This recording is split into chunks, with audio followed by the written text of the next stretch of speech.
I'm Dobber. And I'm Cammie, and we're from Oceans of Slumber, and you're watching Metal Wani. Hi guys, I'm Carl O'Rourke from Metal Wani, and I'm here in Dublin's Voodoo Lounge with Houston, Texas' own Oceans of Slumber, who played their first show in Ireland this evening. Welcome, guys.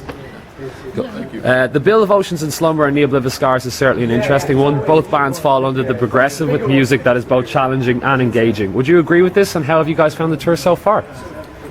We would absolutely agree with it. And the tour so far has been awesome.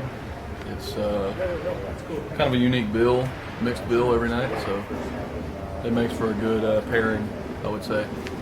You get both sides of the dynamic and tempo coin. So we play fast and slow, and they play a lot of fast. Awesome. You guys draw on so many different styles, from black metal, death, progressive, and in some cases like Turpentine, you guys strip it back right to this jazzy ballad of sorts. I was wondering, how do you guys work around channeling this eclectic work or mix into your writing process? Yeah, seamless. Seamless. Yeah, for us, for us, we're fans of it. We're not trying to do anything. So we come from a background of blues, jazz, death metal, black metal, everything.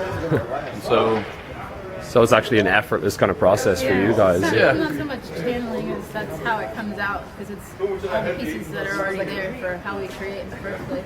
I think there's an innate fear in trying to mix that for a lot of people. I think a lot of people want to kind of pigeonhole ideas like that. Yeah, exactly. You know, when people have a what's your guilty pleasure, it's like, no, it's just pleasure when there's no guilt in it. Bon Jovi. I'm just gonna. So the thing is, though, let's say that there would be an application entirely for Bon Jovi-esque arena anthems in any kind of music that we play, because if you as a metal fan, extreme metal fan, can also hear that and find value in it, and it's not just bubblegum to you. You don't listen to it and think to yourself like, oh, I like this because it's complete shit. Sure. Then, it's what's the problem in it? And we already, for us, when I said earlier it's seamless, it's absolutely seamless, because I hear things and these guys will argue with me about it, and I'm like, just shut up and just try to play it. Just put that in there and it works fine. And then they listen to it and they're like, oh yeah, cool. Or they say the same thing to me or us. So. Yeah. That's how it works. Excellent. So when it came to establishing the style for Oceans, was it always a conscious decision to go progressive direction, or did the different influence from members, which you just spoke of, just gel that way, or how did it become to what we know now? Well, it depends. I heard a friend of ours, journalist guy, we were hanging out in Manchester, and he was saying that for him, he's got two classifications of progressive, and one is general progressive or generic, and it means no slighting by this, but he was all like, there's the Dream Theater outlook to where progressive just means technical, though they are progressive in structure. Mm-hmm. But most bands that are being called progressive these days are just technical bands, not building themes, not working around odd time signatures or song structures, and then there's progressive from where we know it, and where we know it from is from the 70s and 80s, to where it's about building scenery and pictures out of songs and using any means necessary to do so. And for us our labeling of progressive comes more from let's say a Pink Floyd background than it does from latter-day King Crimson, early-day King Crimson, absolutely. Maybe. Yeah. But no silly stuff for us, and that also is another tag with progressive music these days that I don't necessarily like. I don't like goofy music. I don't like funny music, and so I don't like how the funny is in so much of this. Like, I want more metal and more metal people into metal and into progressive music. That's just my opinion, also. So we can like Bon Jovi and like metal, right? I like Bon Jovi. Yeah. I like this guy. You're his new best friend now. So earlier this year, you guys released your album Winter after the Blue EP in 2015. You've said you embrace the harshness of our climate, environment, people, music scenes, and pride therein. Can you tell us a little about the topics you explored on the album and about the creative process that informed its inception to begin with? I guess for Winter is sort of a journey through someone's introspection, kind of expanding out, like the relationships that you have, the depths of those relationships, and sort of the despair that comes with the disappointments and sort of harsher climates of life. Sure. All the way to, you know, hope and sort of seeing the light down the tunnel for, you know, saving yourself from yourself. Music-wise, I mean, Winter was done 2 years ago. Yeah. And there's a lot, so the span of time in creating it and it coming out encompassed a lot of things for the band and members of the band and what went into it. So yeah, we sat on that record for a while, which was unfortunate for us because we write a lot, and so in musically constructing the record, it was definitely to do with, like, you know, she says hope, and hope's just kind of like a consequence of depression and fear and everything else. So hope's not necessarily a good thing either.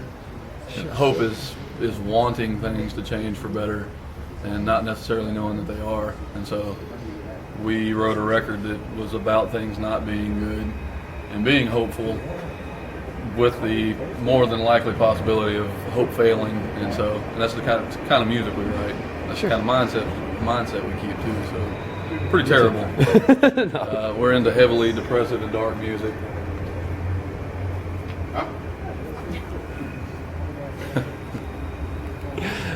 Just as when you said there that you sat on the album for a couple of years, originally as a male-fronted rock band, Cammie was a fan even before joining the band.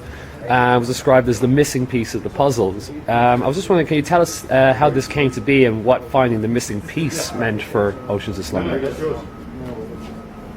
mean, it was related to me that Oceans was always sort of envisioned as a female-fronted band. Throughout the Houston scene of, you know, metal and musicians, we crossed paths, and I'd seen them perform, and we're sort of a higher level of musicianship in Houston, and they sort of asked me to dabble in more of the dark side, and now I'm here. Well, she was doing something closer to At the Drive-In and kind of like post-rock stuff, and we saw her. I was like, all right, so we need to figure out who she is because she's in the wrong band first and foremost. So you discovered her, was it? Yeah. Okay. I heard that and I was all like, what are you fucking doing? Like, you're wasting your time here. And then the more I got to know her, it was like, well, you know, I grew up with all this gospel stuff and I grew up with all this jazz blues stuff, and I was all like, well, me too, you know? Yeah. And I don't see any difference in, first and foremost, to address a bunch of different things, is that I don't understand why we haven't cross-pollinated in those scenes anyways. I don't have any idea why more southern style, more gospel people haven't moved into metal, because we're doing the same exact thing. Yeah. We're just a different distortion setting on a guitar. That's about it. Mm-hmm. So they're already like creating doom metal. We've had that conversation many times. We totally understand. And so then when it was like, well, hey, not only can she sing, but she's legitimately part of this scene. It makes no sense to like mimic that or try to emulate it. We can just do the real thing. Yeah, sure. And so when we asked her, I called her and I was like, hey, would you be interested in joining our band? She was all like, oh, absolutely.